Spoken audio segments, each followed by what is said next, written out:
Hello and welcome back to another episode of The Workshop featuring Duelyst. In the previous episode, we totally won a lot of Magmar games, and that was pretty awesome. That's what you get for BMing someone because you didn't do your math right. Well, in the comment section, a lot of people have been telling me that they want to see other decks, and I did see that at around episode 6 or 7 of the series. So I guess with a few other Magmar videos in the backlog, I can start on a new deck. The Magmar deck I feel is in a really good place, and if you guys do want the deck list for it, I will post the deck list in the description down below if you guys do want to use my Magmar deck more. If you guys do end up using it more and refining it and telling me stuff like, hey Marco, the egg morphs are useless, or hey Marco, the Primus Shield Masters are doing nothing, which are the two main candidates for removal, by the way. You can tell me in the comment section down below if you found any awesome tech cards or any awesome synergies that you can put into my deck. And I will make sure to revisit the Face Magmar later on. I did talk about how I was interested in making a few other decks, and if you guys saw what was in the screen, I made a deck called Zoo Songhai. Remember how I was saying that I wanted to make a Riva Eventide deck? Well, this is that deck. I made sure to at least craft the deck a bit before starting the video instead of just having an entire 15-minute video of me rummaging through cards. But I will talk about why I make the choices I made in these cards right now, actually. So of course we have Riva Eventide, and I really wanted to make a deck around her because she lets you summon Heartseekers for quote and end quote free. They're not exactly free, right? You have to pay 1 mana for them, but they're really good because it basically means that you get access to Heartseekers without having to put Heartseekers in your deck, which frees up a lot of deck space for this deck. Previously I was planning to have 3 Heartseekers and still use the Riva Eventide power, but I realized that it was a bit too slow, for the lack of a better word, because oftentimes I would want to draw a better card rather than draw the Heartseeker, because I'd be like, but I already played the Heartseeker this turn. There is one big weakness to this Bloodborne spell compared to just summoning a regular Heartseeker, and that's because the Bloodborne spell has the Heartseeker summon next to your general all the time, which means that if you're getting in your opponent's face, the Heartseeker won't be as safe compared to being able to summon it nearby any of your friendly units. But oftentimes that difference is very trivial because of the way the deck works, so we'll talk more about that later on. Next up, we picked Inner Focus because Inner Focus synergizes with a lot of the cards in the deck. Nearly everything is 3 attack and below. Yes, nearly everything is 3 attack and below. The one exception being Blazehound, because this deck needs to draw cards, and we need to draw a lot of cards. Next up, Ancestral Divination. We have a lot of units in this deck, rather the deck summons a lot of units per turn. That's just what it wants to do. So that's why we have Ancestral Divination in there for that extra card draw. However, it's not always going to be the best way to play Ancestral Divination. Rarely is it the case wherein I'm able to summon 5 units in a turn and draw that much. If that's the case, I basically win the game. But we'll have to see how well the Ancestral Divination does. I've played a few games with it, and it's done slightly okay. It's drawn 1 to 2 cards on average. Dream Gazer is an interesting pick for this deck, and I think it's better to understand why I picked Dream Gazer for this deck if we look at the other cards in the deck. We have Dream Gazer, yet we also have White Widow. White Widow and Dream Gazer just, they just fit together so well with this entire replace theme. White Widow is a really good card for any control deck because it basically lets you pump out the unit and then replace and deal 2 damage to something. Of course, it's always going to be a random chance to hit the enemy general's face, which is the worst case most of the time because you want this card to remove enemy units. But if you play it in a relatively safe place and use it to effectively trade and so on and so forth, you can get a lot of value out of your White Widow.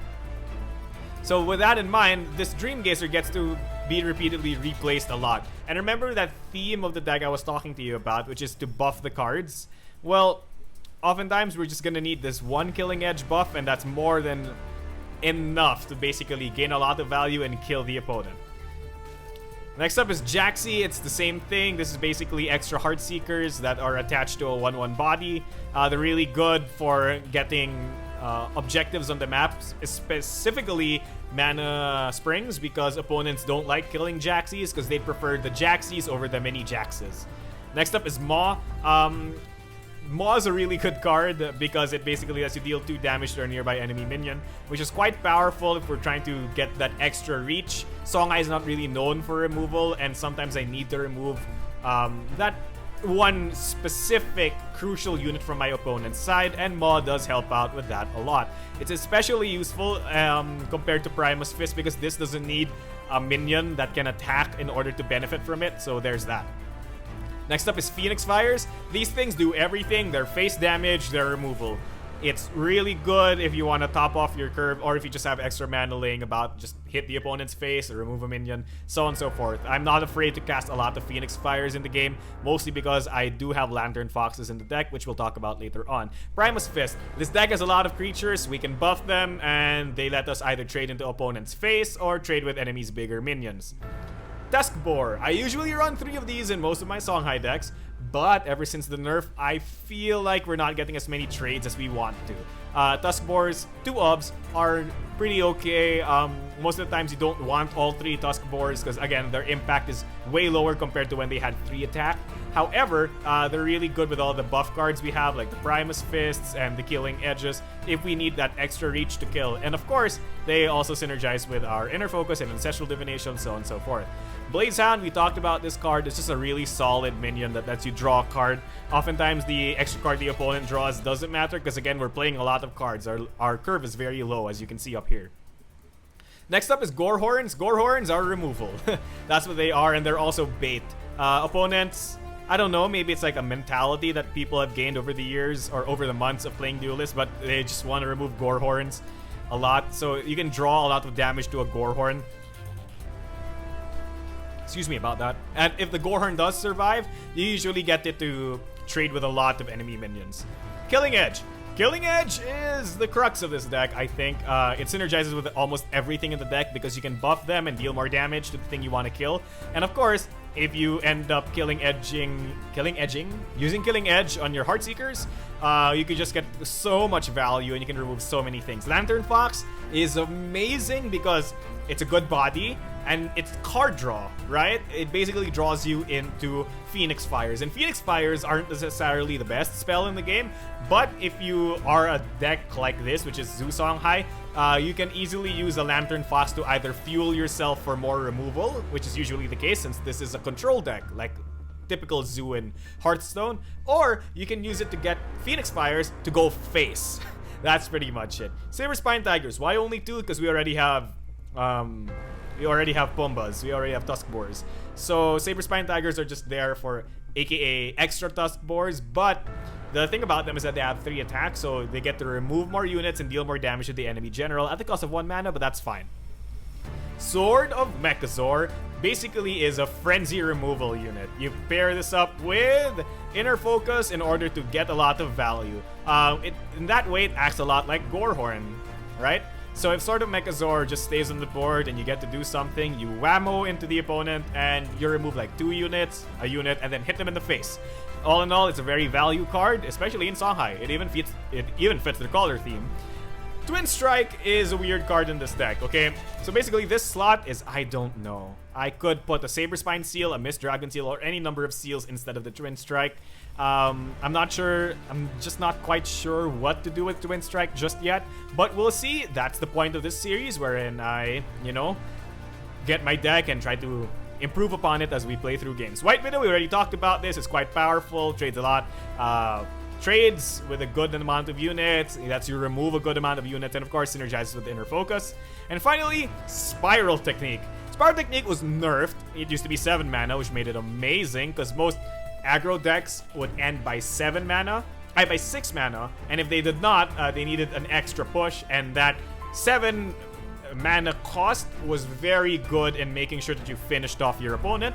But in this case, Spiral Technique, is a bit of a lower end card, higher end card, and we're gonna need to see whether or not it's good. That's why it's only one of, because most of the time this deck doesn't need to wait until the late game to kill the opponent, even if it is a somewhat controlled deck, but we'll see.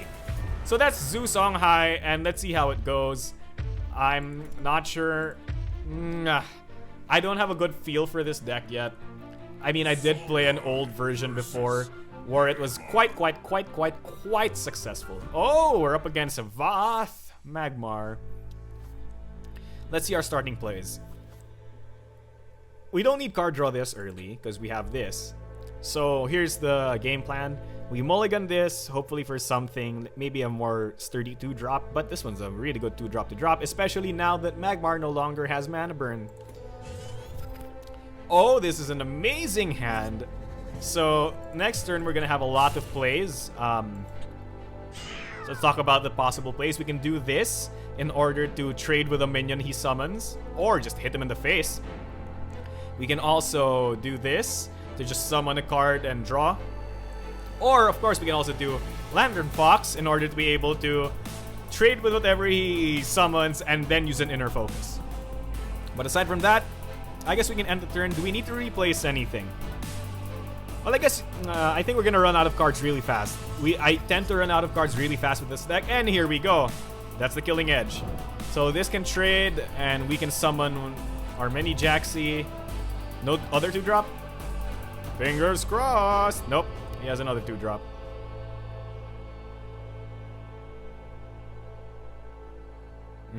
And he's doing the thing where you put it in the center. Oh, another Jaxi. Ah, this is... The Blazehound's not going to be that useful. That's going to be useful. Oh, how I wish I had more mana. We can get 5 mana this turn.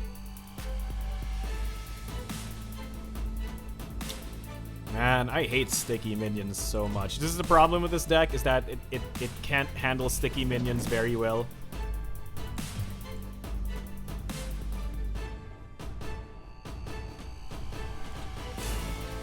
I guess we summon Lantern Fox.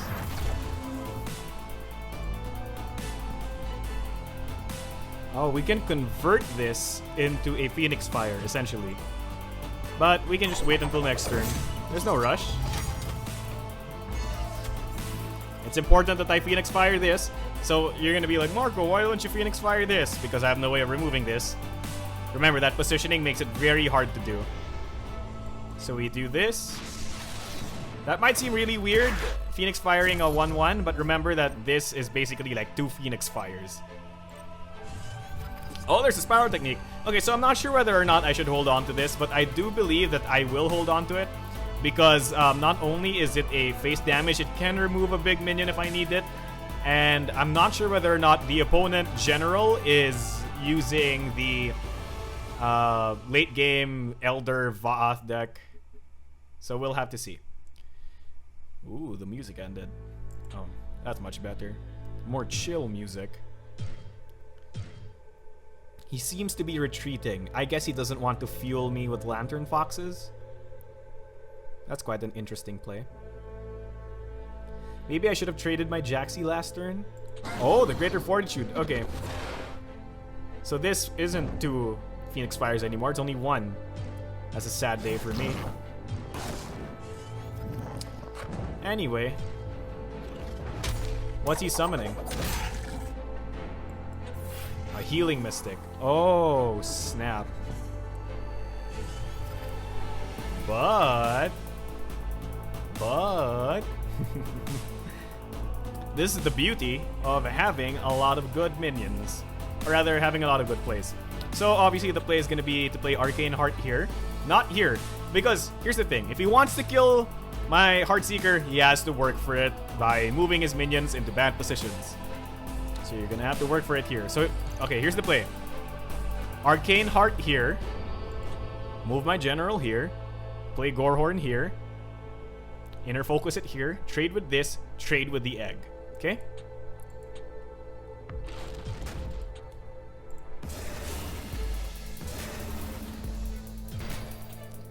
This leaves me with great board presence. And a few sticky minions to boot. He only has 5 mana next turn, so I have no fear of a Macintor War Beast just yet. Let's put this here too. Should we trade now? Yes. That way we can do a Killing Edge next turn. The mini jacks will be relatively safe no matter where it ends up. And so that ends the turn. A Saber Spine is an okay card. We'll see what he'll do with this turn. This mini jacks is going to be the end of him. Unless he's going to waste a lot of cards in tempo just to remove this. Note that he only has 3 cards in his hand. Oh, wow. He spends his entire turn just removing this. That's really good. For me, I mean. Not for him.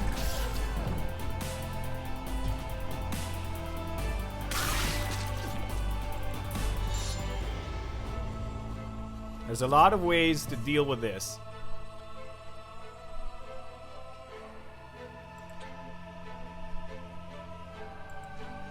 Can we get a better play? I don't think so.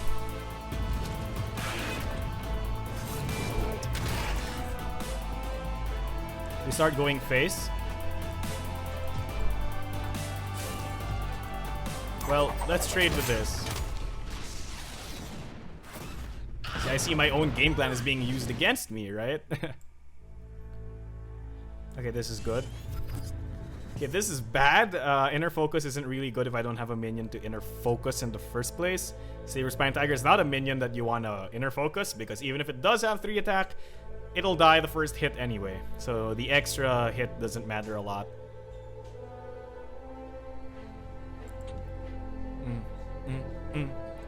So next turn I get to summon a Heartseeker. Probably walk over here and then summon it there. If he's gonna play the same strategy that I play, he's just gonna go face. He surrenders. Good job on me. So, what won me that game was just absolute control of the board.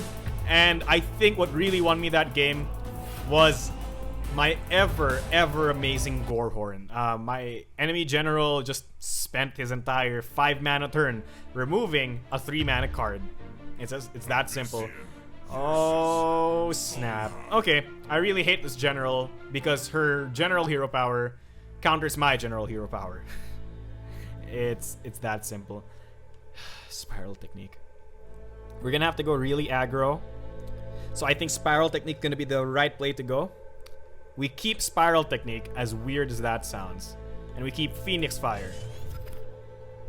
I know this might not make a lot of sense, but we keep Spiral Technique because we get to 8 mana the turn he gets to 7. And that's really important because he'll Shadow Nova my board, and knowing this deck, I'll have a lot of minions out because minions are the only way I win, right? Except for this one card.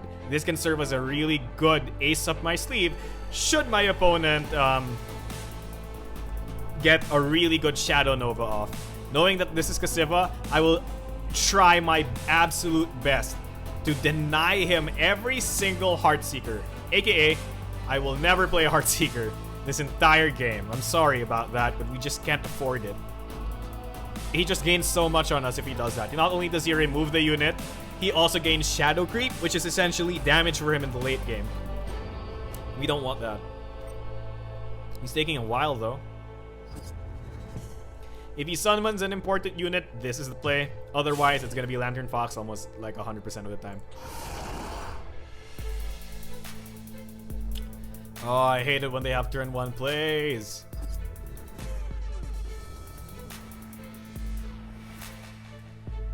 Oh, this is actually interesting. Do we actually...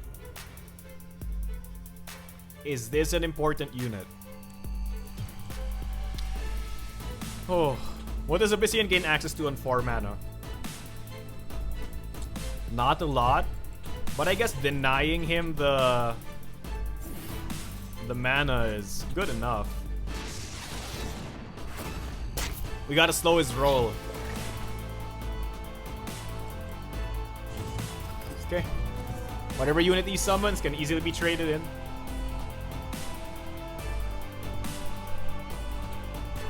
Night Sorry Assassin. Oh, good night, I'm sorry. Sword of Megazord, we're gonna mill you. Actually, we don't need to mull you. Never mind. We get to keep you because you're awesome. Question is, who do we keep in the center?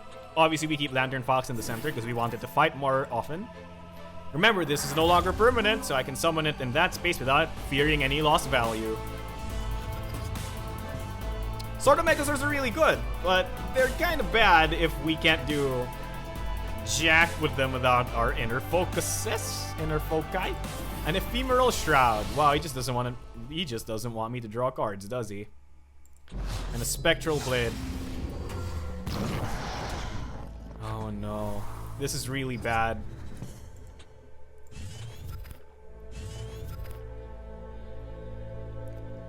This is really bad. Okay, so the play is Arcane Heart into White Widow. Why Arcane Heart? Because we need more minions. It's as simple as that. We're summoning the White Widow away from the enemy general in order to, for the lack of a better term, keep it safe.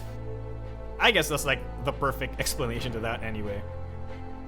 Note that because I played it on 5 mana, I think I do actually lose access to the Arcane Heart's second cast. I wasn't able to partition it.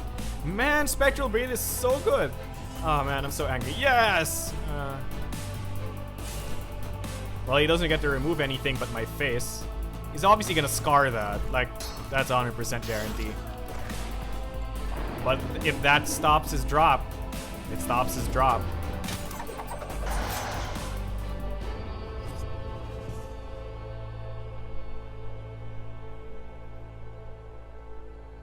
I actually want this to hit his face. We're gonna have to mulligan this in order to activate the ability, which is... Yes, it hit his face. This is really good. But now we're running out of cards. Hit the face!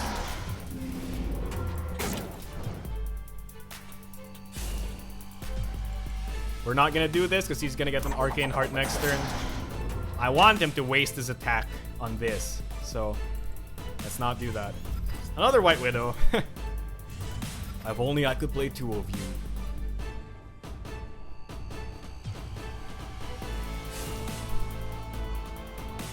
Yes. So as you can see, I'm running out of fuel a lot. Maybe it's because I mulliganed my Blaze Hound. If I'd kept my Blaze Hound, I would have gotten much more value than the Lantern Fox. Oh, Reaper.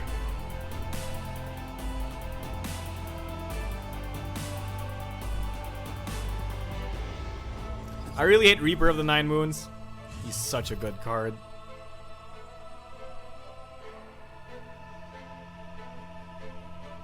Who do we want to hit?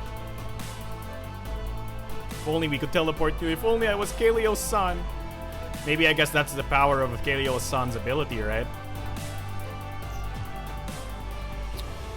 We're gonna get Nova'd next turn. That's like 100% guarantee.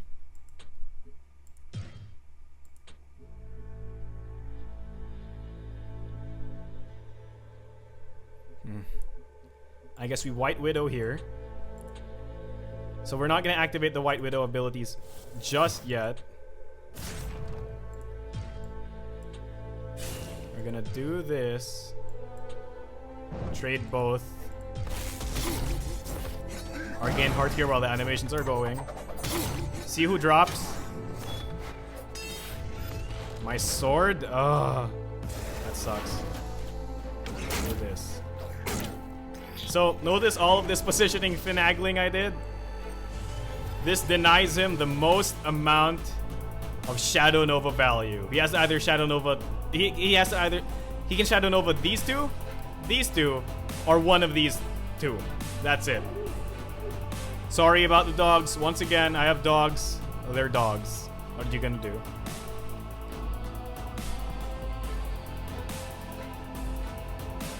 At this point, I wish I could draw cards. But I guess beggars can't be choosers. Maybe I should have played the Killing Edge on something else.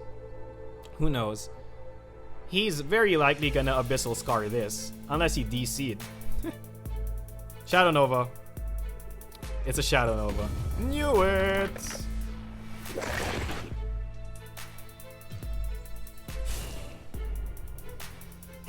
Okay. Basically, this is... If he has Shadow Nova next turn, I lose. And you know what? I'm fine with that.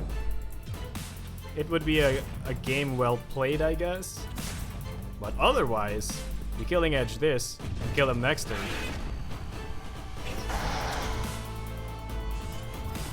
What will it be? Fingers crossed. Nope, he has Shadow Nova, I lose. Oh, he has Grasp of Agony? Oh, don't tell me. Oh, why didn't I consider that possibility? Oh, that was so bad. If I had played it further away. Oh, man. Well, that drops us a rank. So, that game, I lost pretty handily. I really think it was because of my poor early start. If I had better early game plays and if he just didn't get the value plays that he got, I would have gotten a easier win. So that pretty much does it for this episode. If you guys have any comments, suggestions, or anything, do tell me in the comment section down below. Thanks for watching, and good night.